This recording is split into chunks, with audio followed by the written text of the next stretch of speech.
What's up in War Eagle War Report family? You got Ike Jones back with another morning drive. Today we are talking about the defensive coordinator search happening for Auburn University. Who is going to be the next DC for Auburn? We'll talk about it right here. Y'all know how we do War Report style. Let's drop it on them.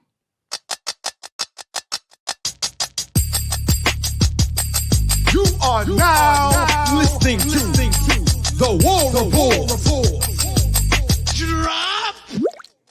Morning drop. It is Monday, January the 22nd, and we are in here talking about Auburn football and the defensive coordinator search. Before we get into that, definitely want to give a big shout out to the women's basketball team for getting their second conference win yesterday versus Alabama. Big win, big fourth quarter for that team to come in with the victory. First and fourth quarter, really good for that team. So shout out to them for getting that done. And shout out to the fans for showing up once again out there in Neville Arena and really creating a raucous environment. We've got the press conferences up on our channel, and Christy Curry, who is the head coach for Alabama, talked about the environment and how she hoped that the Alabama fans would return the favor when Auburn comes to town in Coleman Coliseum there in a couple of weeks. So definitely made a difference, and shout out to everybody who was able to go out there and support the Tigers. Before we get into the conversation about the defensive coordinator hire, of course, I want you guys to do the necessary. Share the video out there on social media at The War Report, hashtag Get Your Weight Up. And please go ahead and like the video. Subscribe to the channel if you haven't already. If you're listening on podcasts, and please go ahead and share that podcast with someone. And make sure that you give us a 5-star review out there in the podcast world. But let's get into the conversation about the defensive coordinator hire. And it's one that's been lingering for a while, man. Ron Roberts, of course, was released as the Auburn defensive coordinator. And at the time, I thought, all right, they've already got their eyes narrowed in on somebody who they wanted to hire. They got the co-DC already in here, and, it's going to be just a matter of time before we get a defensive coordinator hire in, and it just hasn't proven to be the case so far. And a lot of speculation as to why the delay, I guess you could say, if you want to call it a delay, is because they were waiting on their guy. And that guy was supposed to be Chris Kiffin. Well, he is right now employed by the Houston Texans, who just recently, as of Saturday, are no longer in playoff contention, eliminated in that game versus Baltimore. And so, the speculation was that, Chris Kiffin was the guy that we're waiting on, and maybe they're just now getting to the process of being able to negotiate and do all of the interviews and such, and make sure that this is going to be the hire that they're looking for. But we will see what happens with the Chris Kiffin situation. For those that are unfamiliar kind of with the coaching pedigree of Chris Kiffin, he is, of course, as I just stated, the linebackers coach for the Houston Texans at present. Prior to that, he was with the Cleveland Browns for a couple of years as the defensive line coach. So really cut his teeth as a front seven guy. Before that, he was with the greatest NFL franchise that ever existed, the San Francisco 49ers, as the pass rush coordinator, or specialist, I should say. And then before that, he coached with his brother, Lane Kiffin, as the defensive coordinator. And this is really the only stint he has had as a DC in his coaching career, was at FAU with Lane Kiffin those couple of years there. Actually, he only did it for the 1 year with Lane Kiffin at FAU in 2017. Before that, his time in the SEC was at Ole Miss, and this is kind of where it ties in with current coach Hugh Freeze, when he was the defensive line coach and defensive recruiting coordinator for Ole Miss from 2012 to 2016. And he's coached in other places before that: Arkansas State, USC, Nebraska. He was at Ole Miss before that, and then Idaho. But he hasn't really had a lot of experience as a DC in his career so far. So this, again, would be his only his second stint as defensive coordinator for anybody. But he has been, coaching defenses for a while, which is all the more reason why I think when you look at the fact that there is a co-DC title, with another guy who has been a defensive coordinator with Charles Kelly, why you don't worry so much about whether or not he's, kind of been able to call defenses before. It's really about trying to make sure you have a cohesive defensive strategy. But I would be interested in the case of Charles Kelly and Chris Kiffin as co-DCs, who would be the person that's primarily calling defenses on Saturdays, because that's really, when you talk about defensive scheme and philosophy, the schemes and the philosophies about what you're doing, there's not really a lot of new stuff that's happening out there. There are some inventive things when you talk about how you want to do pre and post snap coverages and how you want to roll safeties and that sort of thing to disguise what you're doing from a coverage standpoint, that I think, they go into a philosophical thing that some people do. And then how you rotate pieces in and out is going to have to do with the position coaches and the defensive coordinators' philosophy around how they handle that. But really, play calling, as I've said many times, is an art, right? Understanding what to call in certain scenarios. It's not really just about charts. It's about feel sometimes. It's about understanding kind of what the best thing to call for certain scenarios is going to be. It is a little bit about how you scout and how you prepare, but it's also about just a feel for what's happening during the game and being able to do those things quickly and on the fly to keep people off guard. That's something that you either are a savant at it, you're just really good at it, or you've gotten better at it over time. So with the Chris Kiffin situation, really, and the Charles Kelly situation, as those combinations, that would be my only worry. Is I don't know how good that pairing would be in calling defenses, even though you have a ferocious front seven coordinating experience with Chris Kiffin coming in, pass rushing specialist again with the San Francisco 49ers.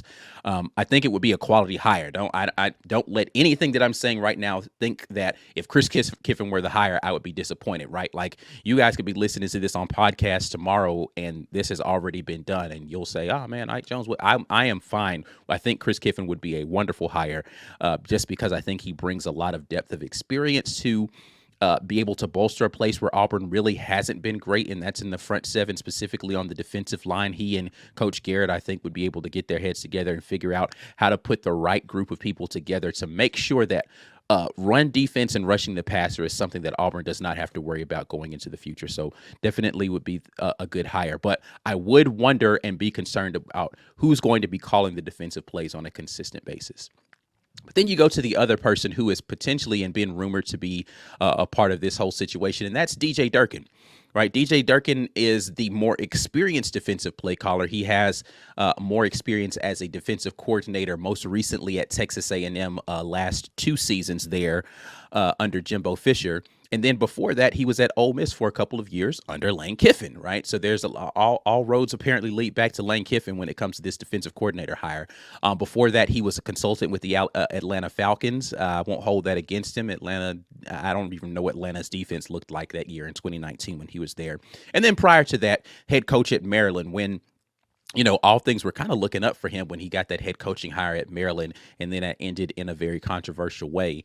But before that, DC and linebacker coach at Michigan, and then he was an interim head coach at Florida for a little while. Before he was the linebackers coach, he was at Florida for a couple of years from 2010 all the way to 2014 in various roles between linebacker, defensive coordinator, and then the interim head coach. So the DJ Durkin hire, to me, I think gives you more depth of experience, specifically, number one, with the SEC, but in being able to be a guy who's a play caller. He's been a co-DC before, so he knows how to handle the seat not being the only guy. And, it's an interesting hire because I don't think Texas A&M's defense wasn't particularly great on the defensive secondary end, but he would be paired with a co-DC who does well with the secondary, right? And so I think that that's a good marriage between those two. And he's a guy who really functions well with understanding what to do with the linebackers and the defensive line. So I think both of the hires get you similar things. The only thing that, in my opinion, makes DJ Durkin a little more of a home run hire is him and his experience with calling defenses. However, I will say this. Of the two hires, DJ Durkin feels like the guy that's most likely to jump ship and want to go somewhere else and be a head coach in the near term. right? So if you're wanting a guy that you feel like is going to be there for a while, I'm not sure DJ Durkin is the guy that's going to be there for multiple years. Conversely, Chris Kiffin hasn't stayed anywhere more than about 2 years in his coaching career. He's gone from job to job, and it's unclear really what he wants to do in his coaching career and like what the trajectory is that he wants to be on. It's pretty clear that unless Durkin just got soured by the taste of what happened at Maryland, that he is, in a person who has been a head coach. And does he want to be a head coach again? I feel like that's the more likely scenario of those two. But maybe he said, you know what? I tried the head coaching thing. It's not for me. DC is really where I want to be. He only really left Texas A&M because of the fact that the head coach got fired, right? He likely still be there because I don't think that they were ready to part ways with Durkin. So I don't know what the situation is going to be around how those things play out, but those are the main folks that are right now being in consideration. Zach Arnett's name has come out there a couple of times. I feel like if Arnett was the guy, then that would have happened already. It just doesn't feel as if that's going to happen. So, I don't know where he sits in this entire thing, but I do know that there's significant interest in the other two names. However, I would love to hear what you guys' opinions are. So if you're watching this, put in the comment section and let me know, or you can tweet at me and let me know, hey, this is what I think about the defensive coordinator situation. Love to hear your opinions. We got a poll going on right now in the live chat for our members. Right now, it looks like Chris Kiffin is leading that poll by a pretty significant margin. 70% of the viewers want to see Chris Kiffin. There are some people who are like, neither one of those. I want to see another guy, but I'd love to hear what you all's opinions are on the defensive coordinator search. And again, this could all be done by the end of the day today. So by the time you hear this might be over. But still want to hear your opinions about everything that's going on with that. Before I get into your opinions here live in the chat, we got to make sure that we shout out show sponsor Rogue Shop. RogueShop.com is America's #1 online dispensary. You can go there for relief for pain, stress, sleep, anxiety. Rogue Shop's got it there for you. Make sure you hit them up. Use code Rapport when you do. Get you a little something off your purchase, and it lets them know that the War Report sent you. Looking forward to hearing all the great stories that you guys have from the Rogue Shop. But let's get over into the comment section and see what you all are talking about today. It's a wonderful day to be an Auburn fan, just because every day is a wonderful day to be an Auburn fan. Let's see here. Live chat. Michael Carlisle jumps in and says, War Damn Eagle beat Bama in women's basketball, and both men and women's swimming teams beat Bama this week. That is correct. I forgot to shout out Swimming and Dive for beating Bama as well. So good call out there, Michael. Definitely want to make sure that they get their props. Jump back in on the DC hire. Michael Carlisle says, I think Durkin is the man. He has officially turned down other offers, and reports have been working with a contract at Auburn. I can say that DJ Durkin has definitely already interviewed for the position. I do wonder whether or not still it was a thing where they wanted to at least give Chris Kiffin an opportunity to turn the job down before they went full steam ahead with DJ Durkin. But as I previously stated, they could, announce this today, and we'll have to hop back on and talk about this as a definitive thing about what will happen with Auburn with DJ Durkin. Looking forward to getting into some film stuff on whoever the new coach is going to be. It's going to be a little bit more difficult with Chris Kiffin again because he really only has the 1 year as a defensive coordinator. I have to just figure out if I could find some FAU film from back in 2017, whenever that was. So we'll see, but I'm looking forward to seeing what happens here. Auburn Dad jumps in and says, I'm thinking Hugh's trying to do the contractual stuff for Kiffin. There must be a snag, but I hope this is over soon. I definitely agree with you. I hope that it is over soon. Looking forward to this just being done so we can know who the defensive coordinator is, and those young men who are going to be playing on the team can really kind of understand what the philosophy is going to be going forward and how they fit into that. Let's see.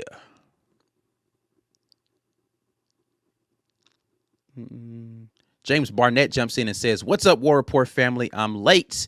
Ike, is Durkin a good culture fit at Auburn? I'm driving, so I will listen. James Barnett, is he a good culture fit? I don't know enough about DJ Durkin as a person to talk to really mention culture. I can talk about what his defensive philosophy is and how that would fit into what I think works for Auburn. And he's an aggressive coach, right? Like he likes to blitz, he likes to really apply pressure. I think that that's something that Auburn fans have wanted to see from their coaches is not blitz happy, but definitely a little more blitz prone to be more forcing in how you want to do things from a defensive standpoint. But as far as his fit culturally, I don't know enough about him and his demeanor in the locker room and his presence on the sideline to know definitively what his fit would be culturally. And that's really going to be a thing that's going to be interesting for whoever this defensive coordinator hire is going to be. He's got a staff already that's here for him. And it's not as if he's going to get an opportunity to bring in his own guys. He's going to walk into a ready-made staff. He's just going to be helping run a staff of people.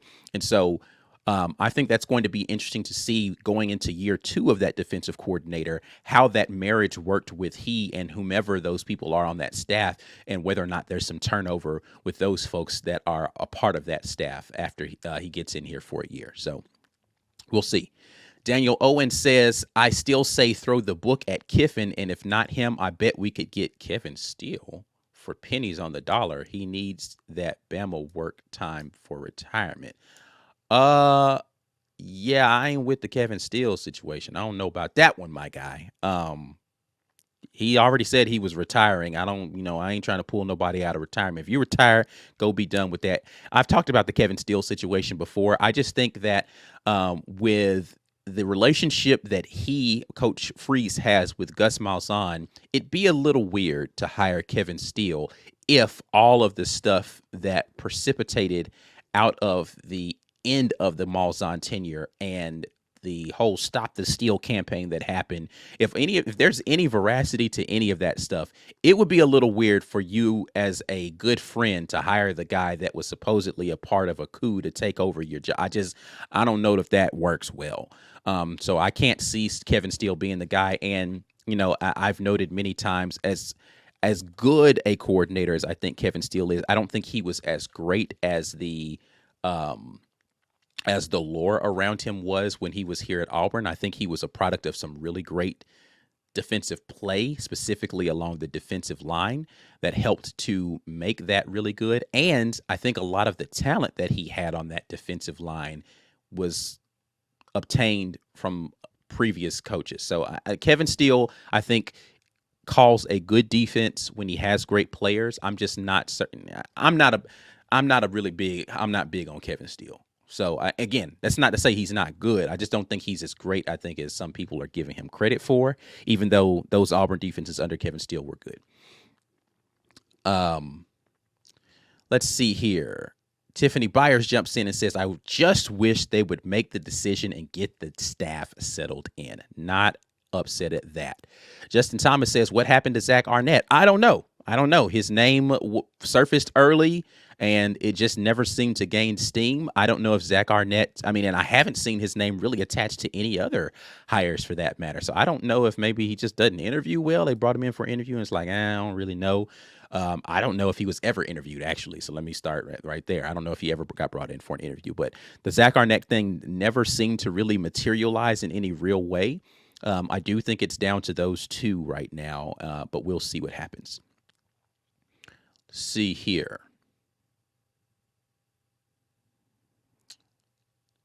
Corey Weber jumps in and says, we have recruiters on the D side of the staff. We need a good play caller. And this is agreed 100% with you on this one, Corey. I think you need the guy. People have talked about Chris Kiffin and how they're not sure whether or not he loves the recruiting portion of it. Him being in the NFL these last few years, and he's been away from it for a minute, whether or not he's in love with it. He was a defensive recruiting coordinator in his time at Ole Miss. So don't know if he's in love with it or not. I do know that he's done it, but I don't think Ron Roberts was a big recruiting guy. And I think it's most important for your coordinator to be a guy who calls really good defenses and puts people in the right positions, knows what he wants to do from a philosophical standpoint, and then empowers his coordinators and, his position coaches and folks in the recruiting staff to go bring him in those guys. I don't know that your DC has to be a great recruiting person. I think your position room folks need to be great recruiting people, and they need to be, kind of more of the technicians. But I think your DC needs to be a guy who just understands how to frustrate offenses consistently and is just really good at calling defensive game plans on the day of. Strategically, that needs to be your guy who just understands that at a very fundamental level. So I am not upset at that person not being a recruiting person as long as the staff is very strong in recruiting, which it is right now. Let's see. Michael Carlisle asked, are there more defensive coaching spots left to fill? There are not. This is the last on-the-field coaching spot that is available, period. We have our quarterback coach already lined up on the offensive side, so that takes care of your offensive side. Defensive coordinator is it. Once that's done, your coaching staff is complete for your on-the-field folks. Now, if they want to bring in other analysts and assistants off the field, that's a whole different thing, but they would be done once this hire is made. Let's see here. Auburn Dad jumps back in and says, from what I've heard, Nix and Thornton work with during, told Hugh, okay, so Nix and Thornton have both worked with, I'm guessing this is Chris Kiffin, and told Hugh he'd be a good fit. I'm assuming you're talking about him because I don't think Durkin has worked with either of those other guys. So I'm assuming you're talking about Chris Kiffin as a good fit. Let's see. Michael Carlisle says, first question Coach Hugh Freeze asked Durkin, so let's say if it's 4th and 31, do you bring pressure or not? Listen, I think Coach Hugh Freeze has to own that just as much as Ron Roberts does. Like that, I don't know that it makes a ton of sense for the coach, for the head coach not to veto that and say, wait a minute, what are we, like, you're on the headset and you hear them say, hey, we're only going to rush 2 with 2 spies on 4th and 31. 4th and goal from the 31. And you're like, yeah, it sounds like a good plan to me. If I'm the head coach, I'm like, whoa, wait a minute. No, put some pressure on this young man. So Coach Hugh Freeze needs to own that just as much as Ron Roberts does in that scenario. You can't just leave your DC out to dry on that one. Let's see here.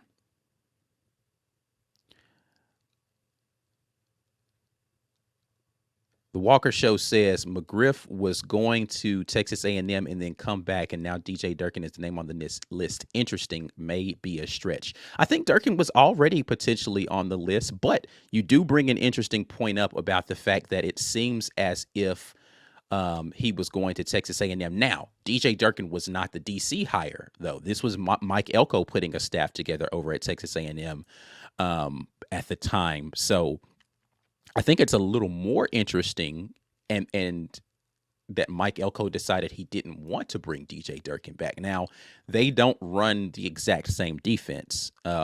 Mike Elko is a little more committed to a 4-2-5, traditional 4-2-5, meaning 4 defensive linemen and not having like a roving linebacker / jack.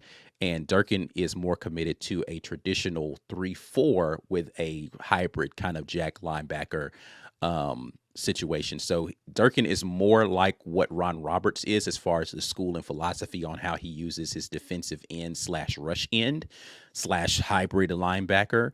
And Mike Elko is more committed to a 4-down front. So that philosophically, they're not exactly the same. And I think Elko likes to call his own defenses primarily anyway. So I don't know that Durkin would have wanted to be just a guy on a staff with a guy who's going to be the play caller. So that's interesting in that regard. But it is interesting that they both Texas A&M connections. So I do recognize the irony of those two things. All right.